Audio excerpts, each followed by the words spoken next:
New videos every day.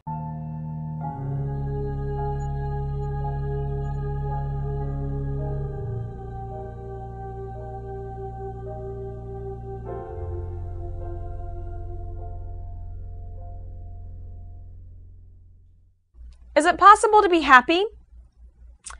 Can people reach their full potential? And if you did reach your full potential, what would that be like? I did a video on Maslow's hierarchy of needs, but I didn't really go over the top level or the self-actualization level. What I'm going to go over today is this top level of mental health or self-actualization. What is it? What qualities does a self-actualized person have? And what it would be like to achieve self-actualization. So instead of studying mental disorders, Maslow studied the most happy, successful, and stable people he could find. So instead of studying insanity, Maslow attempted to study sanity, creativity, and stability. All of the qualities that are the best of mankind. First of all, what does self-actualization mean? Well, self, that's pretty simple, it's you. Actualization means to make real or actual. In other words, to put forth into the universe. So if you had a vacant lot and you built a house on it, you could say that you actualized the house. Get the idea that an empty lot has the potential of having a palace built on it, but the empty lot has not achieved its full potential because nothing is built on it. In humanistic psychology, the idea is that people have far more potential than they normally achieve.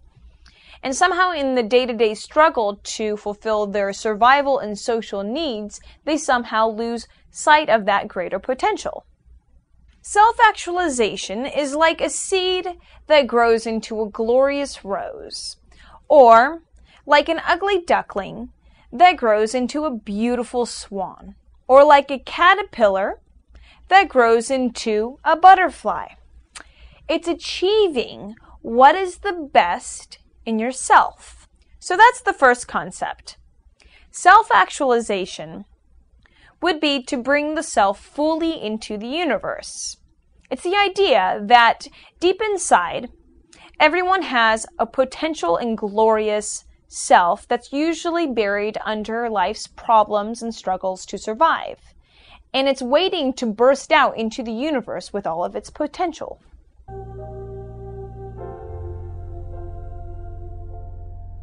So the second concept is potential. And what do we mean by potential? Well, this is what Maslow says about that. It's the desire for self-fulfillment, namely the tendency for him, the individual, to become actualized in what he is potentially. This tendency might be phrased as the desire to become more and more what one is, to become everything that one is capable of becoming.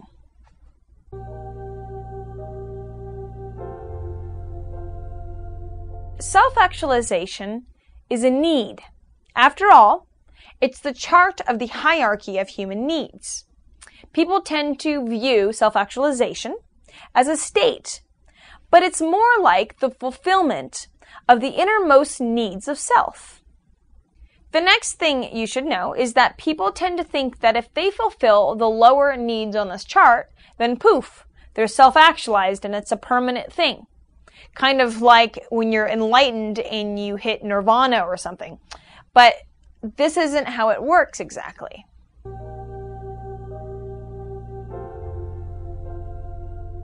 Someone who is self-actualized still has physiological needs, safety needs, belonging needs, and self-esteem needs.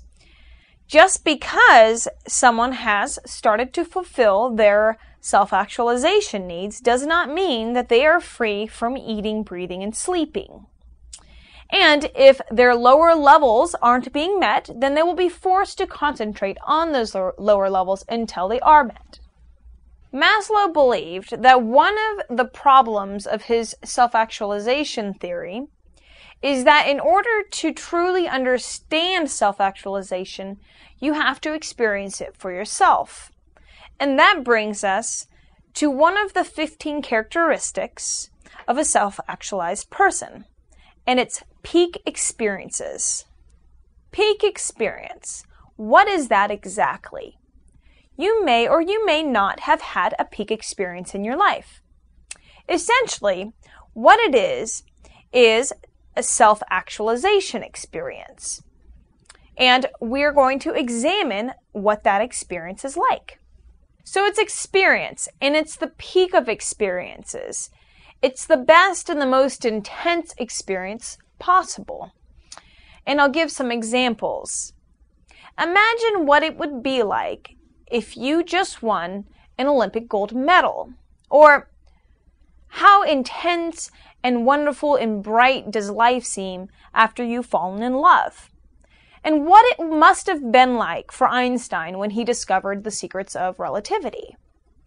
These intense peak experiences are described as intense happiness, a heightened sense of reality, an expansion of awareness, a sense of oneness with the universe, and an extreme clarity of thought and understanding.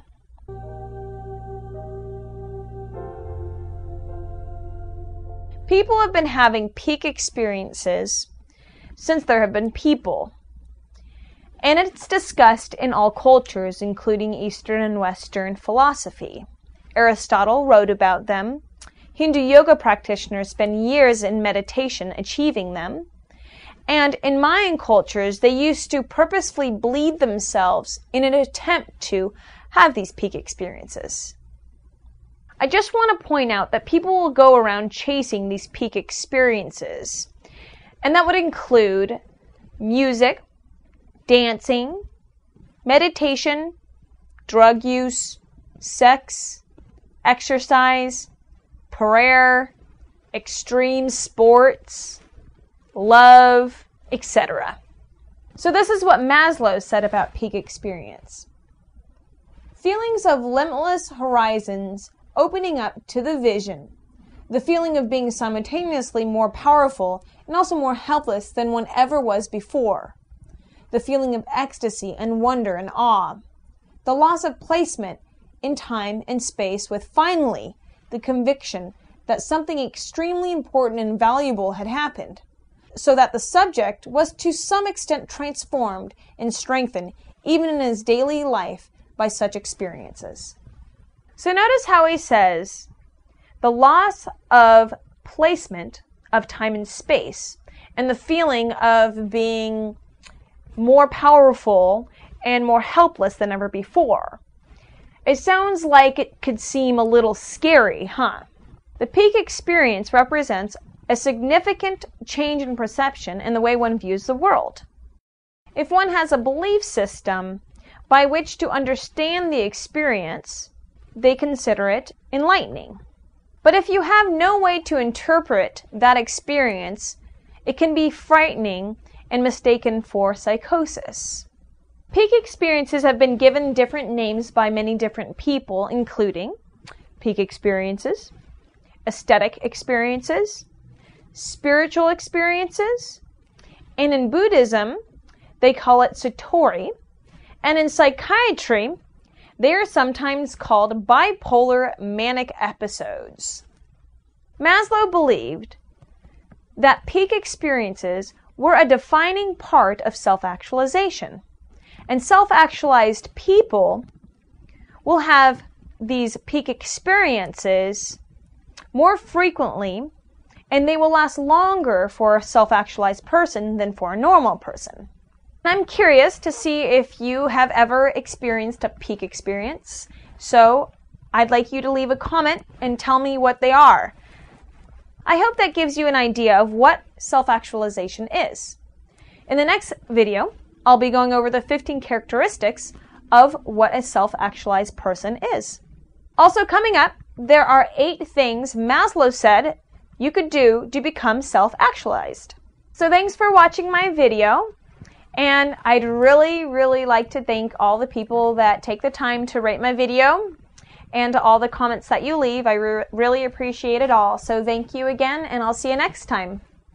There are over 350 videos on our channel, and I doubt you've seen them all.